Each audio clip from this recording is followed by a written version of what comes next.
मधुमक्खी काट देता है फिर फूल जाता है, इसी का डर रहता है। क्या होता है, किस तरह की परेशानी होती है?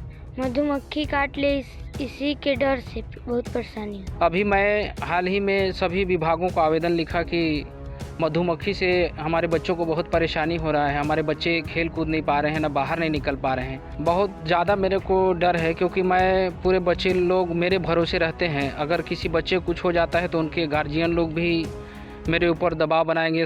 घर से दूर आश्रम में रहकर बच्चे करते हैं पढ़ाई, लेकिन न तो उनकी पढ़ाई ठीक से हो पा रही है और न ही वो बाहर निकल कर खेल पा रहे हैं। जी हाँ, ऐसा इन्हें डर सता रहा है क्योंकि कब इन्हें कोई मधुमक्खी न काट ले। मैं अभी खड़ा हूँ बलरामपुर जिले के बरियों के चारपारा में आदिवासी बालक आश्रम में, जहाँ पर आप देख पा रहे होंगे कि ये जो दो पेड़ आप देख पा रहे होंगे, इसमें मधुमक्खियों का छत्ता लगभग 30 से 35 की संख्या में है और मधुमक्खियों के छत्ते से बच्चे बेहद परेशान हैं। अब तक आधा दर्जन से अधिक बच्चों को मधुमक्खियों ने काट लिया है और बच्चे इतने भयभीत हैं कि वो सिर्फ आश्रम के अंदर ही रहते हैं, बाहर नहीं निकल पाते हैं। कुछ बच्चे हैं मेरे साथ, मैं इनसे बातचीत करूँगा। क्या नाम है बेटा आपका? मेरा नाम आशीष है। बेटा, क्या चीज़ का डर लगा रहता है यहाँ पे आप लोग को? मधुमक्खी काट देता है फिर फूल जाता है, इसी का डर रहता है। कैसे करते हैं आप लोग? हम लोग फिर कहाँ जाते हैं फिर अंदर आ जाते हैं। बाहर नहीं निकल पा रहे हैं? नहीं और खेलने कूदने? नहीं, अंदर ही बैठे रहते हैं। कुछ और बच्चे हैं मेरे साथ, इनसे पूछने की कितना दिक्कत होता है उन्हें मधुमक्खी जब काट लेता है इन्हें। तो बताइए, क्या परेशानी हो रही है आप लोग को यहाँ पर? हम लोग को यहाँ पर बाहर जाने में बहुत परेशानी हो रही है और स्कूल जाने में भी और बाहर खेलने में भी बहुत परेशानी हो रही है। क्या होता है, किस तरह की परेशानी होती है? मधुमक्खी काट ले इसी के डर से बहुत परेशानी होती कितने बच्चों को काट लिया? आपको भी काटा है? है। जी, अभी कैसे करते हैं आप लोग? हम लोग अभी आश्रम में ही रहते हैं? जी। कुछ और बच्चे हैं मेरे साथ। क्या नाम है बेटा आपका? मेरा नाम समित है। समित, बताइए किस तरह की दिक्कत होती है यहाँ पे आप लोग को? हम लोग को नहाने से भी डर लगता है और खाना वाना खाते हैं ना तो उड़ते हैं, इसी का डर रहता है और खाना में ना घुस जाए।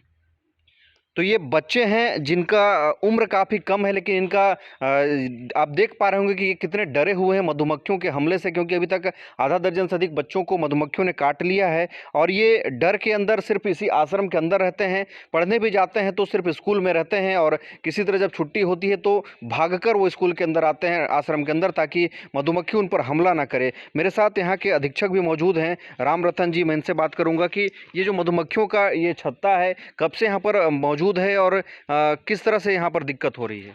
साल भर से यहाँ मधुमक्खी का छाता है। मैंने मौखिक तौर पर कई बार अधिकारियों को बताया भी था, अपने सीनियर अधिकारियों को। इसके बाद अभी मैं हाल ही में सभी विभागों को आवेदन लिखा कि मधुमक्खी से हमारे बच्चों को बहुत परेशानी हो रहा है। हमारे बच्चे खेल कूद नहीं पा रहे हैं, ना बाहर नहीं निकल पा रहे हैं। नहाने के लिए जो बना है रूम, उसके पास भी पूरे मधुमक्खी लोग पानी पीने के लिए हमेशा आते रहते हैं और मेरे बच्चे लोग को कई बार काट भी चुके हैं मधुमक्खी। किस तरह का डर सताता है आप लोगों को, क्योंकि छोटे छोटे बच्चे आपके साथ यहाँ पे रहते हैं जिनकी देख रेख और रखवाली का जिम्मा आपका है? बहुत ज़्यादा मेरे को डर है क्योंकि मैं पूरे बच्चे लोग मेरे भरोसे रहते हैं। अगर किसी बच्चे को कुछ हो जाता है तो उनके गार्जियन लोग भी मेरे ऊपर दबाव बनाएंगे। साथ ही प्रशासन का भी मेरे ऊपर दबाव रहेगा कि आप सही तरीके से बच्चों का देखभाल नहीं कर पा रहे हैं। अभी मैं आपके कमरे में भी गया था, वहाँ भी देखा कि मधुमक्खियों की संख्या काफ़ी ज़्यादा है। तो आप कैसे करते हैं, वहाँ पे रहते हैं या नहीं रहते हैं? मैं अपने कमरे को छोड़ दिया हूँ। मैं काफ़ी दिनों से बच्चे लोगों के पास ही सो रहा हूँ क्योंकि बच्चे लोगों को मैं अकेले नहीं छोड़ सकता।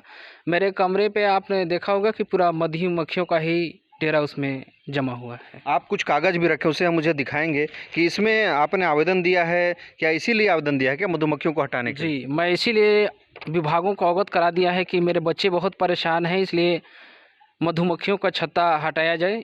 ऐसा करके मैंने विभागों को आवेदन दिया है।